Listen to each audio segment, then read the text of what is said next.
Sen TV ñu ngi leen di nuyu di leen dalal ak jàmm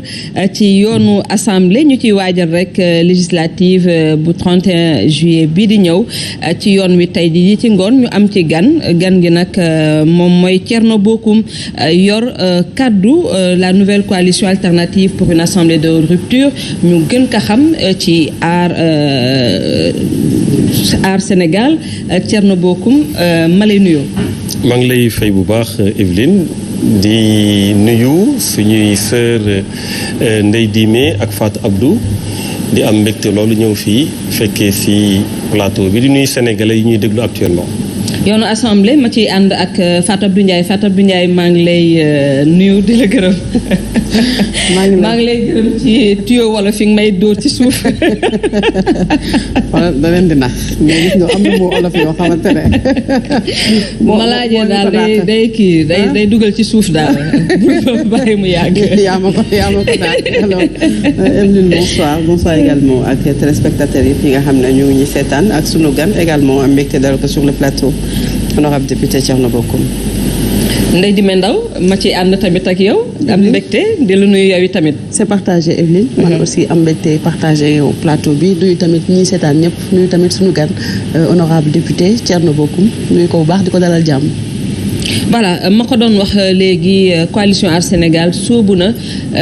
ci lii di campagne électorale bi gannaaw ba ñu ko nangulee ay parrainage am mu nekk loo xam ni peut-être xaaruñu ko woon ci coalition bi fan ngeen jaar ak épreuve bu metti bi ci ñu bëri yéen ngeen ñëw rek jàll du fis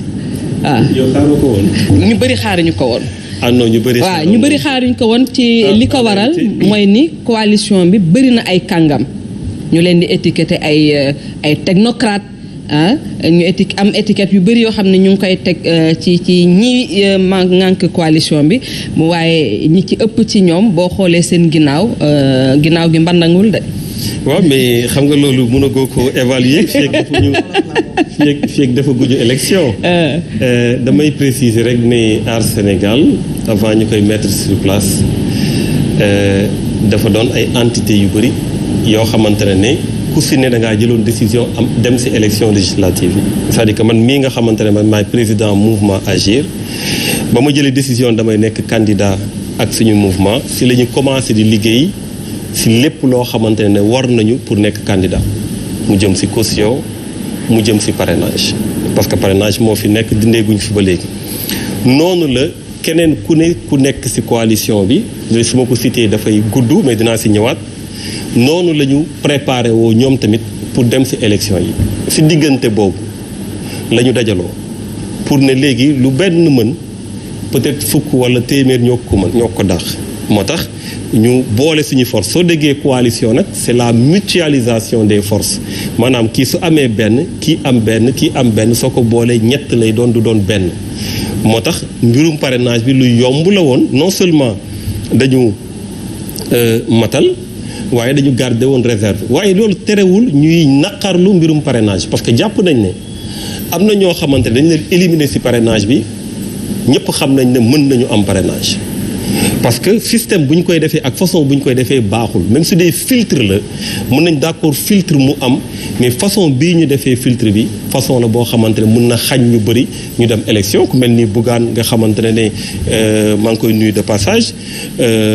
ak ñeneen ñoo xamante ne ñu ngi ci coalition yi ku mel ni Serigne Mboup ku mel ni Fadel Barro góorgóorlu na ci lu bëri ñëpp xam nañ ko donc ñooñu ak pêcheurs yi bëri woon na ñoo xamante ne waroon nañu nekk candidat bu ay décision administrative ay motal nga fii yokk nga fële lañ leen war a tere nekk candidat parce que population yi ñoo war a choisir et non l'administration. alors yaa ngi wax léegi mbirum parrainage xam nañu seen position ci parrainage boobu leen ndax àndu leen ci mais paradoxalement bokk ngeen ci élection législative yi lan moo ko waral c'est pour ne pas pratiquer la politique de la chaise vide ou quoi? Non, du paradoxal. Du amul lu si paradoxal parce que c'est une chose de dire lii amul ça n'est une autre mu tegu sa kaw. lu tegu sa kaw da nga koy c'est-à-dire que ñun jour ba ñu waxee dañuy voté ji parrainage dañ koy voté tey man mii di wax ak yow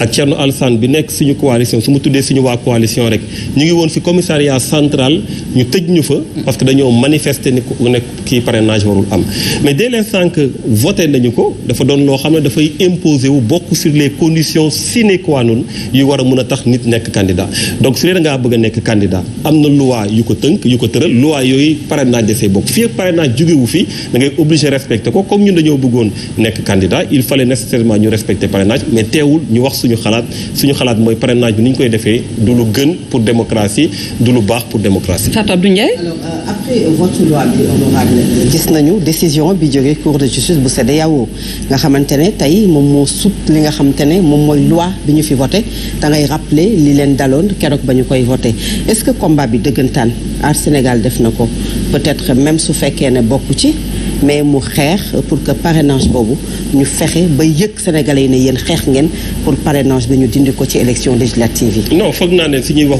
wax ci mbirum parrainage bi su ñuy cité Aar Sénégal soo siy teg yeneen du bëri de si ñu jàll. du ma ne nag amul waaye ñun ñooy coalition boo xamante ne c'est vérifiable ba ñu jàllee parrainage teewul ñuy continuer di wax ne parrainage baaxul teewul ñuy condamner le fait que ñenn ñi ma la cité léegi ñu tere leen dem élection parce que tout simplement parrainage moo tax dañ ko def ay communiqué dañ ko wax ci plateau yi dañ ko wax sur des communiqués tout simplement aussi honorable sur des non waxuñu loolu mais gis nañu ne attitude bi ngeen doxalee sur des communiqués parfois sur les plateaux bu ñu leen interpellé alors que am na ci ñoo xamante ne peut-être position bi ñu jëloon moom moo gën a ferme position bu Aar Sénégal jëloon te pourtant am na ñu jàpp ne parrainage bi bu jàllee pour ces élections législatives comme déjà ni mu jàllee demain mën na nekk prétexte pour le pouvoir ñu wax une troisième candidature du président de la République Macky Sall. Mais c'est un élément de langage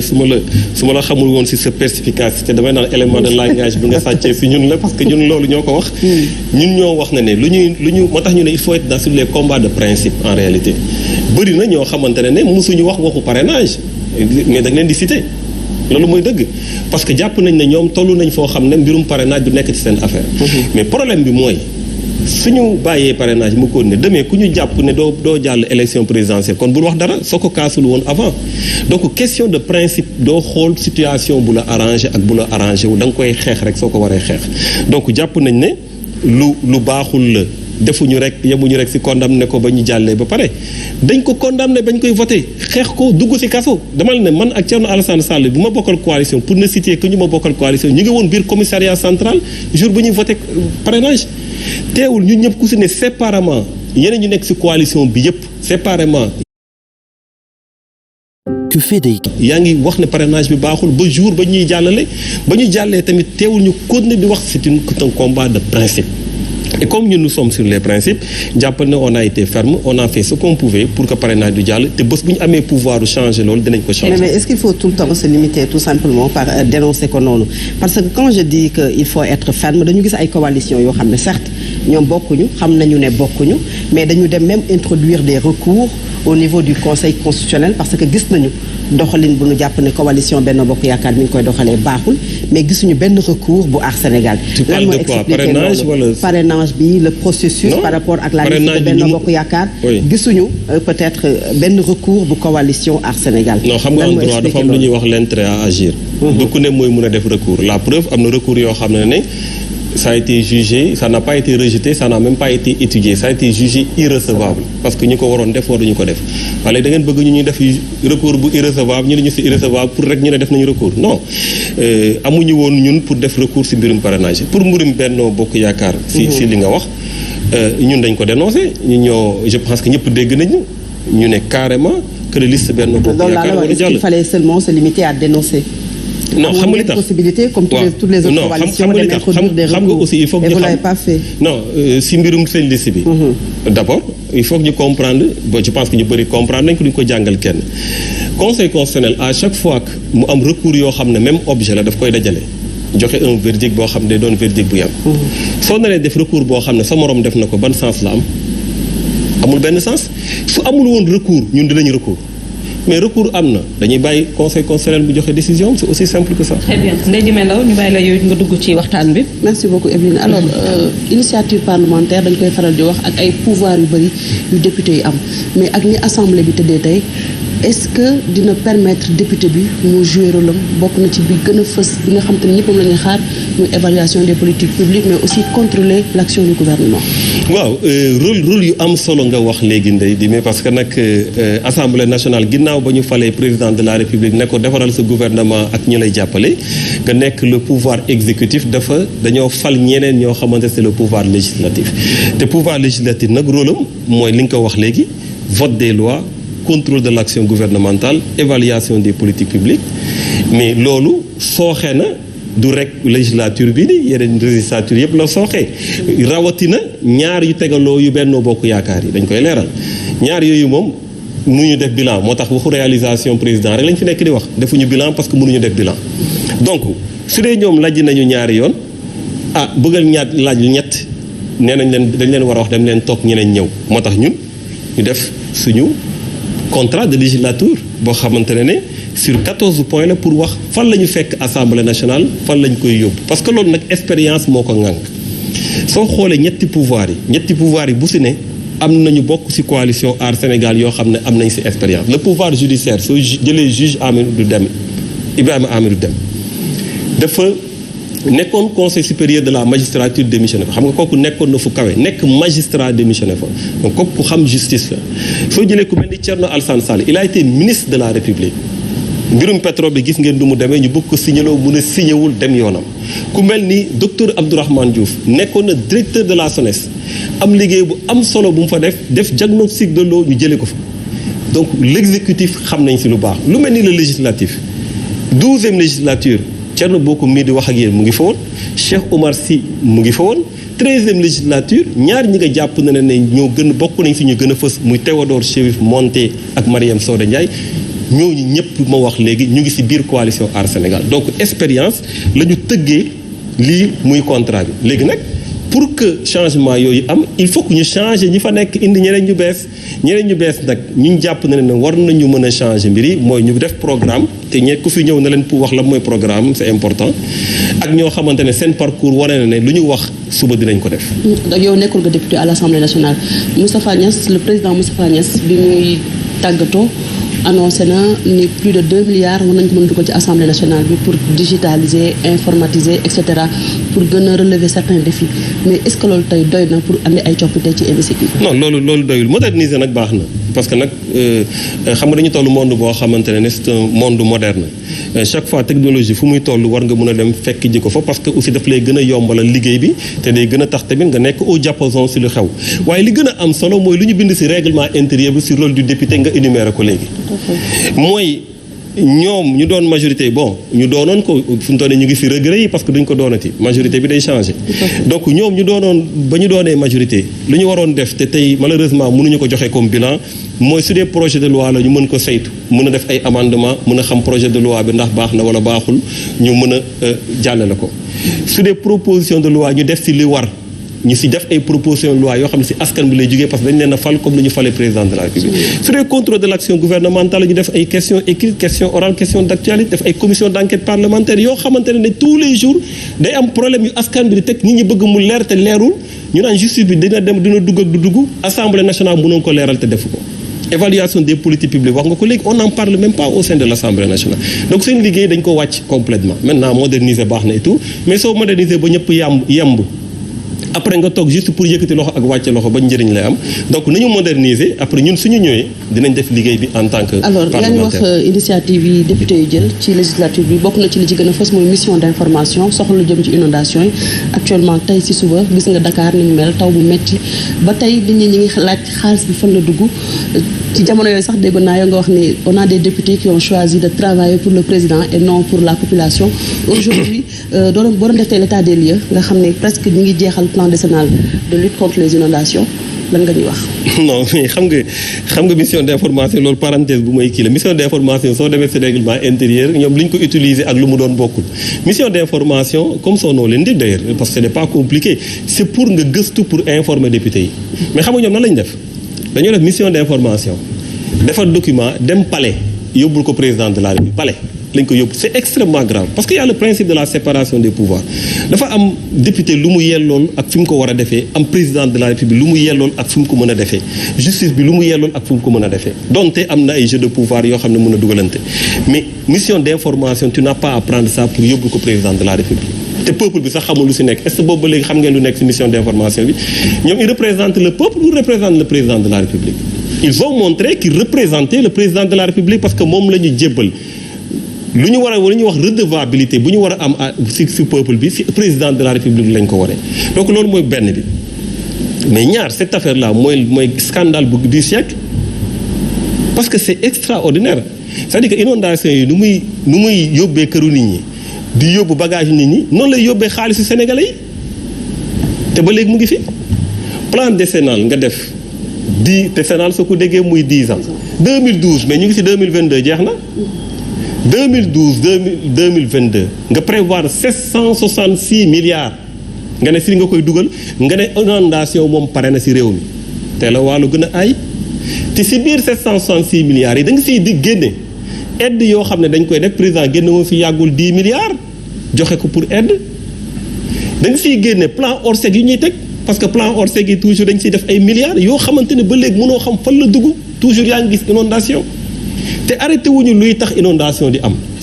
arrêté wuñu di dëkk fu nit ñi warta dëkk arrêté wuñu di tabax ay tabax yoo xamante ne étude environnementale yi ñu war a def pour xam impact bu mu am ci environnement bi ak inondation yooyu du mat ñu ngi tabax ndox mi ñu dul woon inondé di jox ay kër ñoo xamante ne fu ñuy dëkk waruñu fa dëkk mais loolu plus yaa ngi koy def béton fu ne nga def fa béton di pousser àll bi les forêts classées yaa ngi koy dindi les flaos yaa ngi koy gor aéroport ba diviser nga ko suñu mbokku nappkat yi nga xamante ne dañoo tënku foofu sës si géej gi nga waroon leen si xajal am loo leen jox nga jël ko aaki moo ko ndax topp suuf fàtte na ne dafa am écosystème